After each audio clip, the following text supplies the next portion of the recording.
Hello students, welcome back to my YouTube channel study with Ira. So last video में हमने पढ़ा था कि डिस्काउंट का ट्रीटमेंट कैसे करना होता है, कैसे डिस्काउंट कैलकुलेट किया जाता है और क्या उसकी एंट्री होती है। तो आज हम पढ़ेंगे कंपाउंड एंट्री और रिकॉर्डिंग ऑफ बैंकिंग ट्रांजैक्शंस के बारे में। तो चलिए स्टार्ट करते हैं। सबसे पहले हम पढ़ेंगे कंपाउंड जनरल एंट्रीज के बारे में। कंपाउंड एंट्री क्या होती है तो देखिए, समटाइम्स टू और more transactions relating to one particular account take place on the same date. Compound entry क्या होता है? जब भी दो या दो से ज़्यादा ट्रांजैक्शंस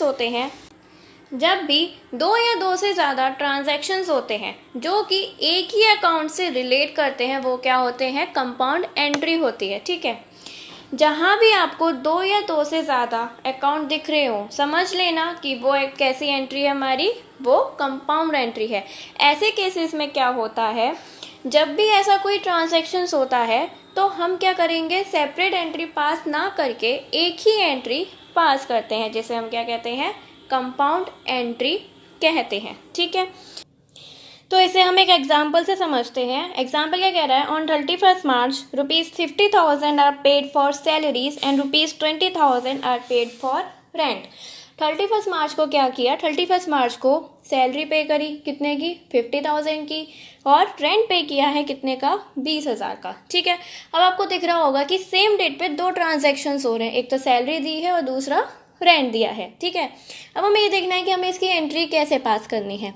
सबसे पहले हम क्या करेंगे, सबसे पहले हम ये देखेंगे किस किस अकाउंट पे इसका अफेक्ट हो रहा है। तो किस अकाउंट पे हो रहा है? एक तो सैलरी अकाउंट पे हो रहा है क्योंकि हम सैलरी दे रहे हैं, दूसरा रेंट अकाउंट पे हो रहा है, तीसरा कैश अकाउंट पे हो रहा है। ठीक है, सैलरी क्या है हमारी? नॉमिनल अकाउंट है। नॉमिनल अकाउंट का रूल हमसे क्या कहता है? Debit all expenses and losses. तो सैलरी हमारी क्या हो जाएगी? डेबिट हो जाएगी। रेंट क्या है हमारा? रेंट भी हमारा एक्सपेंसेस ही है, तो उसे हम क्या करेंगे? डेबिट करेंगे। कैश क्या करेंगे? कैश हमारे पास से जा रहा है, तो जो भी हमारे पास से जाता है हम उसे क्या कर देते हैं? क्रेडिट कर देते हैं। ठीक है, अब आप देखो, अब इसकी एंट्री पास करोगे तो कैसे पास करोगे? Salary account debit to cash account. ठीक है, एक एंट्री हमारी ये हो गई। दूसरी एंट्री हमारी क्या होगी? Rent account debit to cash account. कितने से? 20,000 से। ठीक है, अब हमने एक एंट्री तो पास करी 50,000 की, salary account debit to cash account. दूसरी हमने करी rent account debit to cash account. Same date पे हमारे दो ट्रांजैक्शंस हो रहे हैं। ठीक है, अब हमें क्या करना है? हमें कंपाउंड एंट्री करनी है। तो हम कैसे करेंगे? देखो, सैलरी अकाउंट क्या हो रहा है हमारा? डेबिट हो रहा है, तो हम सैलरी अकाउंट को डेबिट कर देंगे कितने से? 50,000 से। ठीक है, रेंट अकाउंट क्या हो रहा है हमारा? डेबिट हो रहा है, तो रेंट अकाउंट भी हम क्या कर देंगे? डेबिट कर देंगे कितने से? 20,000 से। ठीक है, क्योंकि रेंट हमने कितने का पे किया है? 20,000 का, तो रेंट अकाउंट में कितने से डेबिट करेंगे? 20,000 से। क्रेडिट क्या करेंगे? To cash account. ठीक है, तो हमारी एंट्री क्या हो जाएगी? Salary account debit, rent account debit to cash account. Salary आ गई हमारी 50,000 की, रेंट आ गया हमारा 20,000 का। अब कैश कितने का आएगा? देखो, एक तो हमने सैलरी पे करी है 50 की, ठीक है, और क्या पे किया है? रेंट पे किया है 20 का। तो टोटल कैश कितना हो गया हमारा? 70,000 का कैश हो गया। तो 70,000 हम कहाँ लिखेंगे? कैश अकाउंट के सामने कितना लिखेंगे? 70,000। ठीक है, नरेशन में क्या आएगा हमारा? Expenses paid. तो ये क्या हो गई? हमारी कंपाउंड एंट्री हो गई, जिसमें हमारे दो या दो से ट्रांजैक्शंस इन्वॉल्व होते हैं, वो हमारी क्या हो जाती है? कंपाउंड एंट्री हो जाती है। याद रखना, सेम डेट पे अगर दो या दो से ज़्यादा ट्रांजैक्शंस हो रहे हैं जो कि किसी पर्टिकुलर अकाउंट से ही रिलेट कर रहे हैं, वो हमारी कैसी एंट्री हो जाती है? कंपाउंड एंट्री बन जाती है। ठीक है, अब देखो, such entries can be passed in either of the following 3 ways. ऐसी एंट्री हम 3 तरीके से पास कर सकते हैं। कैसी कैसी? या तो by debiting one account and crediting two और मोर अकाउंट्स। या तो हम एक अकाउंट को डेबिट करें और दो या दो से ज़्यादा अकाउंट को हम क्या कर देते हैं? क्रेडिट कर देते हैं। ठीक है, दूसरा क्या है? By crediting one account and debiting two और मोर अकाउंट्स। या तो हम एक अकाउंट को क्रेडिट करें और दो या दो से ज़्यादा अकाउंट को हम क्या कर देते हैं? डेबिट कर देते हैं। ठीक है, तीसरा तरीका क्या है? बाय डेबिटिंग टू और more accounts and crediting two और मोर अकाउंट्स।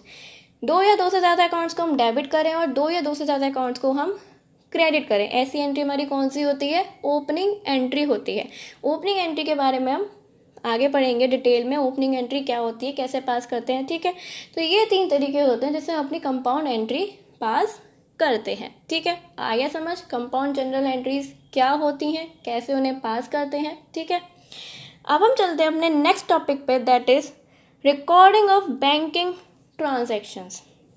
अगर आपको कोई ट्रांजैक्शन आ जाए जो कि बैंक से रिलेटेड करता हो, ठीक है, तो आप उसको कैसे पास करोगे, आप वो एंट्री कैसे करोगे। ठीक है, जहाँ भी बैंक ट्रांजैक्शन आ जाए आप वो एंट्री कैसे पास करोगे, तो हमें यही देखना है कि हमें बैंकिंग ट्रांजैक्शन की एंट्री कैसे पास करनी होती है। तो सबसे पहले फर्स्ट ट्रांजैक्शन क्या दे रखा है इसने, when cash is deposited into the bank. आपने बैंक में कैश जमा कर दिया अपना, तब उसकी एंट्री कैसे पास करोगे। देखो, सबसे पहले हमें क्या देखना है, इस ट्रांजैक्शन का इफेक्ट कहाँ कहाँ पड़ रहा है। एक तो कैश अकाउंट पे पड़ रहा है, क्योंकि आप कैश क्या कर रहे हो, जमा कर रहे हो। कहाँ कर रहे हो, बैंक में कर रहे हो, तो किस पे पड़ेगा, बैंक अकाउंट पे पड़ेगा। ठीक है, अब देखो बैंक क्या है, यहाँ पे हमारा पर्सनल अकाउंट है। ठीक है, बैंक को हम क्या करेंगे, किस में हम जमा कर रहे हैं, बैंक में कर रहे हैं, तो बैंक यहाँ पे कौन बन जाता है, हमारा रिसीवर। तो हमारा रूल क्या कहता है, golden rule, debit the receiver. ठीक है, तो बैंक को हम क्या करेंगे, डेबिट करेंगे। अब कैश हमारे पास से जा रहा है, तो जो भी हमारे पास से जाता है हम उसे क्या कर देते हैं, क्रेडिट कर देते हैं। तो कैश को हम क्या करेंगे, क्रेडिट करेंगे। ठीक है, तो इसकी एंट्री क्या बनेगी, bank account debit to cash account. ठीक है, समझ में आ गया। जब भी हम बैंक में कैश जमा करेंगे तो उसकी एंट्री हमारी क्या बनेगी, bank account debit to cash account. ठीक है, नेक्स्ट ट्रांजैक्शन है when cash is withdrawn from the bank. अभी हमने देखा था कि हमने बैंक में पैसा जमा किया है। अब दूसरा ट्रांजैक्शन आपसे क्या कह रहा है, बैंक से पैसे आपने निकाले हैं, तब उसकी एंट्री कैसे पास करोगे। देखो, बैंक में हमने पैसे जमा किए तो हमने उसे एंट्री क्या की, बैंक में जमा कर रहे हैं, bank account debit to cash account. अब हम बैंक से पैसे निकाल रहे हैं तो उसकी एंट्री क्या हो जाएगी, अपोजिट हो जाएगी, क्या हो जाएगी, cash account debit to bank account. Bank account, bank कौन है यहाँ पे, हमारा गिवर है, तो बैंक को हम क्या कर देंगे, क्रेडिट कर देंगे। और हमारे पास क्या आ रहा है, कैश आ रहा है, तो कैश को हम डेबिट कर देंगे। तो एंट्री क्या बनेगी, cash account debit to bank account. ठीक है, थर्ड ट्रांजैक्शन क्या कह रहा है, when cheques, draft etcetera receive from the customers are deposited into the bank on the same day. मान लीजिए किसी कस्टमर ने चेक दिया है, ठीक है, वो चेक हमने कस्टमर से लिया और हमने सेम डे ही बैंक में डिपॉजिट कर दिया है, तो उसकी एंट्री क्या बनेगी। देखो, सबसे पहले हमें क्या देखना है कि इस ट्रांजैक्शन का इफेक्ट कहाँ कहाँ पड़ रहा होगा। हमने चेक कहाँ जमा किया है, बैंक में, तो बैंक अकाउंट पे पड़ रहा होगा। और दूसरा किस पे पड़ेगा, कस्टमर अकाउंट पे पड़ेगा, क्योंकि कस्टमर ने तो हमें चेक दिया है, तो किस पे पड़ेगा, कस्टमर पर्सनल अकाउंट पे पड़ेगा। ठीक है, तो अब देखो यहाँ पे बैंक कौन है, रिसीवर है, तो बैंक क्या हो जाएगा, डेबिट हो जाएगा। कस्टमर पर्सनल अकाउंट क्या होगा, हमारा क्रेडिट होगा। क्यों, क्योंकि कस्टमर यहाँ पे कौन है, हमारा गिवर है, तो हम उसे क्या कर देंगे, क्रेडिट कर देंगे। ठीक है, तो हमारी एंट्री क्या बनेगी, bank account debit to customer personal account. ठीक है, आ गया समझ। अगर कस्टमर ने हमें चेक दिया और हमने उसे सेम डे ही बैंक में डिपॉजिट कर दिया है, तो उसकी एंट्री क्या बनेगी, bank account debit to customers personal account. अब कस्टमर ने हमें चेक दिया लेकिन हमने उसे सेम डे बैंक में डिपॉजिट नहीं किया, तो उसकी एंट्री हम क्या करेंगे। ठीक है, चेक तो हमने ले लिया ना कस्टमर से, लेकिन हमने उसे बैंक में अभी तक डिपॉजिट नहीं किया है, तो हम उसकी एंट्री क्या करेंगे। देखो, इस ट्रांजैक्शन का इफेक्ट कहाँ कहाँ पड़ेगा, एक तो कस्टमर पर्सनल अकाउंट पे पड़ेगा, दूसरा कैसा पड़ेगा, चेक इन हैंड अकाउंट पे, क्योंकि चेक अभी हमारे हाथ में है, अभी हमने उसे बैंक में डिपॉजिट नहीं किया है, तो किससे पड़ेगा, चेक इन हैंड अकाउंट पे पड़ेगा। ठीक है, अब देखो हमारे पास क्या आया, चेक आया, तो चेक इन हैंड को हम क्या कर देंगे, डेबिट कर देंगे। ठीक है, क्योंकि वो हमारे पास आ रहा है, तो व्हाट कम्स इन क्या होता है, डेबिट होता है। कस्टमर पर्सनल अकाउंट को हम क्या करेंगे, क्रेडिट करेंगे, क्योंकि वो कौन है, गिवर है। तो इसकी एंट्री क्या बनेगी, cheques in hand account debit to customer personal account. ठीक है, नेक्स्ट ट्रांजैक्शन क्या कह रहा है आपसे, on the date when above cheque draft etcetera send to the bank. जो अभी हमें चेक रिसीव्ड हुआ, जो कि हमने बैंक में डिपॉजिट नहीं किया था, अब हमने क्या किया, उसको हमने बैंक में डिपॉजिट कर दिया। मान लो हमें 6 अप्रैल को चेक मिला था और हमने 7 अप्रैल को उसको बैंक में डिपॉजिट कर रहे हैं, तो उसकी एंट्री अब हम क्या करेंगे। देखो, उसकी एंट्री क्या करेंगे, पहले हमने एंट्री क्या करी थी, cheque in hand account debit to customers personal account. अब हम उस चेक को हम क्या कर रहे हैं, बैंक में डिपॉजिट कर रहे हैं, तब उसकी एंट्री क्या बनेगी, बैंक कौन है यहाँ पे, रिसीवर है, तो बैंक को हम क्या कर देंगे, डेबिट कर देंगे, ठीक है। और हमारे पास से क्या जा रहा है, चेक जा रहा है, चेक हम जमा कर रहे हैं, तो हम उसे क्या कर देंगे, क्रेडिट कर देंगे। तो एंट्री क्या बनेगी, bank account debit to cheque in hand account, ठीक है। ये एंट्री समझ में आ गई।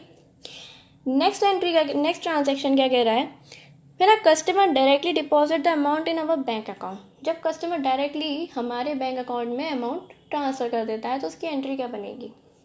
देखो कहाँ कहाँ इफेक्ट पड़ रहा है, एक तो बैंक अकाउंट पे पड़ रहा है क्योंकि बैंक में जमा कर रहा है, कौन जमा कर रहा है, कस्टमर जमा कर रहा है, तो कस्टमर पर्सनल अकाउंट पे इफेक्ट पड़ रहा होगा, ठीक है।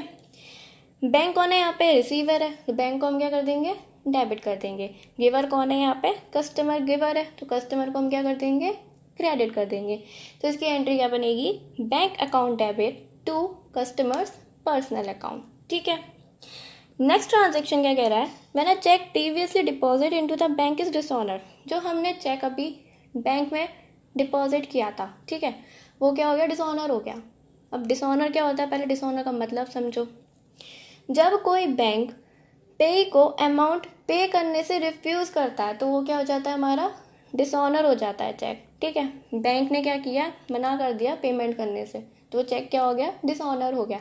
अब डिसऑनर होने के कुछ रीजंस होते हैं, क्या रीजंस होते हैं, किस वजह से हमारा चेक डिसऑनर हो जाता है, वो रीजंस क्या होते हैं। जब चेक ओवर रिटर्न हो, चेक पे ओवर राइटिंग करी गई हो तो चेक क्या हो जाएगा, डिसऑनर हो जाएगा, ठीक है। जब सिग्नेचर मैच नहीं करते होंगे, जिसने चेक बनाया है उसके सिग्नेचर मैच नहीं कर रहे हैं, मिसमैच कर रहे हैं, तो आपका चेक क्या हो जाएगा, डिसऑनर हो जाएगा, ठीक है। नेक्स्ट रीज़न क्या है, जब चेक पे मेंशन किया गया अमाउंट वर्ड में और फिगर्स में मैच ना हो तो चेक क्या हो जाएगा, हमारा डिसऑनर हो जाएगा। जब भी हम चेक भरते हैं तो उसमें हमें दो जगह अमाउंट फिल करना होता है, एक तो हमें वर्ड्स में लिखना होता है और एक फिगर में लिखना होता है। अगर वर्ड्स में अमाउंट लिखा गया और फिगर से मैच ना कर रहा हो तो आपका चेक क्या हो जाएगा, डिसऑनर हो जाएगा, ठीक है। लास्ट इसका रीज़न क्या होता है, जब जिसने चेक हमें दिया होता है ना उसके अकाउंट में इनसफिशिएंट बैलेंस हो तो चेक क्या हो जाता है, डिसऑनर हो जाएगा, ठीक है। तो डिसऑनर के रीजंस क्या होते हैं हमारे, समझ में आ गया आपको। अब हमें क्या करना है, इसकी एंट्री देखनी थी, इसकी एंट्री क्या होगी। चेक हमने डिपॉजिट कर दिया था बैंक में, लेकिन चेक क्या हो गया, डिसऑनर हो गया। तो देखो इसकी एंट्री क्या होगी, customers personal account debit to bank account, ठीक है। डिसऑनर की एंट्री अपोजिट हो जाएगी। पहले हमने क्या की थी, bank account debit to customers personal account, इसकी एंट्री क्या हो जाएगी, अब अपोजिट हो जाएगी, customers personal account debit to bank account. जब भी हमारा चेक डिसऑनर हो जाएगा तब उसकी एंट्री क्या करेंगे, customers personal account debit to bank account. ये कस्टमर पर्सनल अकाउंट पता है क्या, यहाँ पे ना उस कस्टमर का नेम आएगा, ठीक है। कस्टमर पर्सनल अकाउंट लिख के मत आ जाना, कस्टमर का नेम आपको क्वेश्चन में मेंशन दिया होगा, ट्रांजैक्शन में नाम मेंशन करेगा कि किसने चेक दिया है, तो यहाँ पे आपको उसका नाम मेंशन करना है, ठीक है। नेक्स्ट ट्रांजैक्शन क्या कह रहा है, when a cheque is received from a customer and discount allowed to him and if the check is deposited into the bank on the same day। Cheque हमें रिसीव हुआ कस्टमर से, हमने उसे क्या किया था, डिस्काउंट अलाउ किया था, ठीक है, और हमने वो चेक सेम डे बैंक में डिपॉजिट कर दिया, तो हम उसकी एंट्री क्या करेंगे। देखो इस ट्रांजैक्शन का इफेक्ट 3 अकाउंट पे पड़ रहा है, ठीक है। कहाँ कहाँ पड़ रहा है, एक तो बैंक अकाउंट पे पड़ रहा है, दूसरा डिस्काउंट अलाउड अकाउंट पे पड़ रहा है, तीसरा किस पे पड़ रहा है, कस्टमर पर्सनल अकाउंट पे पड़ रहा है, ठीक है। अब बैंक कौन है यहाँ पे, रिसीवर है, तो बैंक को हम क्या करेंगे, डेबिट करेंगे। डिस्काउंट अलाउ कर रहे हैं, तो जब भी हम डिस्काउंट अलाउ करते हैं, डिस्काउंट अलाउड हमेशा हमारा क्या होता है, डेबिट होता है, ठीक है। तो डिस्काउंट अलाउड अकाउंट को हम क्या करेंगे, डेबिट करेंगे, और कस्टमर पर्सनल अकाउंट को हम क्या करेंगे, क्रेडिट करेंगे, क्यों, क्योंकि वो गिवर है, ठीक है। तो इसकी एंट्री क्या बनेगी हमारी, bank account debit discount allowed account debit to customer personal account, जिसकी क्या बन जाएगी, एंट्री बन जाएगी, ठीक है। अब हम देखते हैं नेक्स्ट ट्रांजेक्शन क्या कह रहा है, In case the above check is dishonored, the discount allowed to the customer will also be withdrawn। अभी हमने जो चेक डिपॉजिट किया था लास्ट ट्रांजैक्शन में, ठीक है, वो हमने बैंक में डिपॉजिट कर दिया था, लेकिन अब वो चेक क्या हो गया, डिसऑनर हो गया। अब चेक डिसऑनर हो गया तो हमने जो डिस्काउंट अलाउ किया था ना कस्टमर को, वो भी क्या हो जाएगा, विदड्रॉ हो जाएगा। तो उसकी एंट्री हम कैसे करेंगे, देखो जब हम डिस्काउंट अलाउ करेंगे तो हम उसे डेबिट करते हैं, लेकिन डिस्काउंट अलाउड हम जब उसे विदड्रॉ करेंगे तो हम उसे क्या कर देंगे, क्रेडिट कर देंगे, ठीक है। तो यहाँ पे एंट्री क्या बन जाएगी हमारी, कस्टमर पर्सनल अकाउंट डेबिट, क्योंकि यहाँ पे कौन बन गया, कस्टमर, रिसीवर बन गया, तो मुझसे क्या कर देंगे, डेबिट कर देंगे। बैंक कौन है, यहाँ पे गिवर है, तो मुझसे क्रेडिट कर देंगे। और डिस्काउंट अलाउड हम विड्रॉ कर रहे हैं, तो पहले हमने डेबिट किया था, अब हम उसे विड्रॉ कर रहे हैं, तो उससे क्या कर देंगे, क्रेडिट कर देंगे। तो एंट्री क्या बनेगी, customer personal account debit to bank account to discount allowed account. ठीक है। नेक्स्ट ट्रांजेक्शन क्या कह रहा है, when payment is made by issue of a cheque, जब हमने पेमेंट कैसे मेड किया हो, चेक से किया हो हमने पेमेंट, तो उसकी एंट्री क्या बनेगी, देखो किन दो अकाउंट पे इसका इफेक्ट पड़ रहा है, एक तो पर्सनल अकाउंट पे पड़ रहा है, दूसरा बैंक अकाउंट पे पड़ रहा है। ठीक है, यहाँ पे हम पेमेंट दे रहे हैं, तो पर्सन कौन है यहाँ पे, रिसीवर है, तो उसे क्या कर देंगे, डेबिट कर देंगे। बैंक कौन है यहाँ पे, हमारी गिवर है, तो बैंक को हम क्या कर देंगे, क्रेडिट कर देंगे। तो इसकी एंट्री क्या बनेगी, personal account debit to bank account. ठीक है।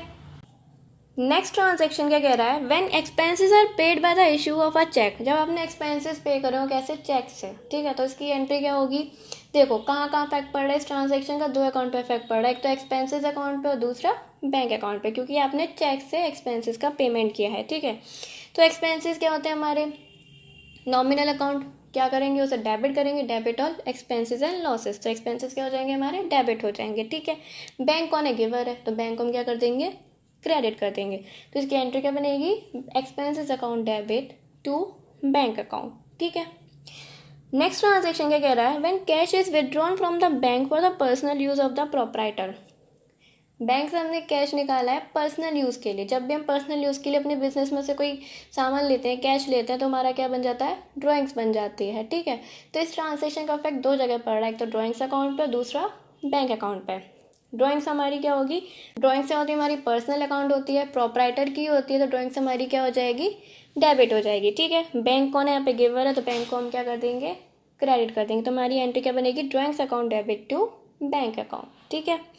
नेक्स्ट ट्रांजेक्शन क्या कह रहा है, when interest is charge by the bank, अगर बैंक ने इंटरेस्ट चार्ज करी है तो उसकी एंट्री क्या बनेगी, देखो इस ट्रांजेक्शन का दो जगह इफेक्ट पड़ रहा है, एक तो इंटरेस्ट अकाउंट पे इफेक्ट पड़ रहा है, दूसरा बैंक अकाउंट पे इफेक्ट पड़ रहा है। ठीक है, इंटरेस्ट क्या हमारा नॉमिनल अकाउंट है, एक्सपेंसेस हो रही है, चार्ज कर रहा है ना बैंक, तो हमें देनी पड़ रही है, तो क्या होगी यहाँ पे, इंटरेस्ट को हम डेबिट कर देंगे, बैंक को हम क्रेडिट कर देंगे। तो इसकी एंट्री क्या बनेगी, interest account debit to bank account. ठीक है।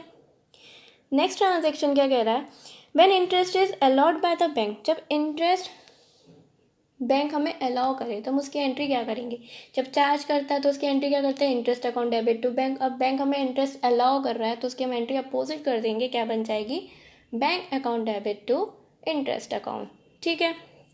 लास्ट ट्रांजेक्शन क्या कह रहा है आपसे, when bank charges some amount for the service rendered by the bank, bank क्या करती है, जब बैंक हमें कोई सर्विस रेंडर करती है तो उस पर चार्ज लगाती है। ठीक है, तो उसकी एंट्री क्या होगी, देखो किन तो अकाउंट पे इसका इफेक्ट पड़ रहा है, एक तो बैंक चार्जेस पे पड़ रहा है क्योंकि बैंक क्या कर रही है, चार्जेस लगा रही है, दूसरा बैंक अकाउंट पे पड़ रहा है। ठीक है, बैंक कौन है यहाँ पे, हमारी गिवर है, तो बैंक को हम क्या कर देंगे, क्रेडिट कर देंगे। बैंक चार्जेस क्या है हमारी, एक्सपेंसेस है, तो हम उसे क्या कर देंगे, डेबिट कर देंगे। तो हमारी एंट्री क्या बनेगी, bank charges account debit to bank account. ठीक है, तो ये थे हमारे टोटल 13 ट्रांजेक्शन्स जिनको आपको ध्यान से पढ़ना है। ठीक है, अच्छे से पढ़ लेना, क्योंकि इन्हीं से आपको बैंकिंग के रिलेटेड ट्रांजेक्शन सॉल्व करने हैं। ठीक है, आई होप आपको ये वीडियो समझ में आई होगी, तो प्लीज़ लाइक एंड शेयर कीजिए अपने फ्रेंड्स के साथ एंड सब्सक्राइब कीजिए। अब हम मिलते हैं आपसे नेक्स्ट वीडियो में। Thank you.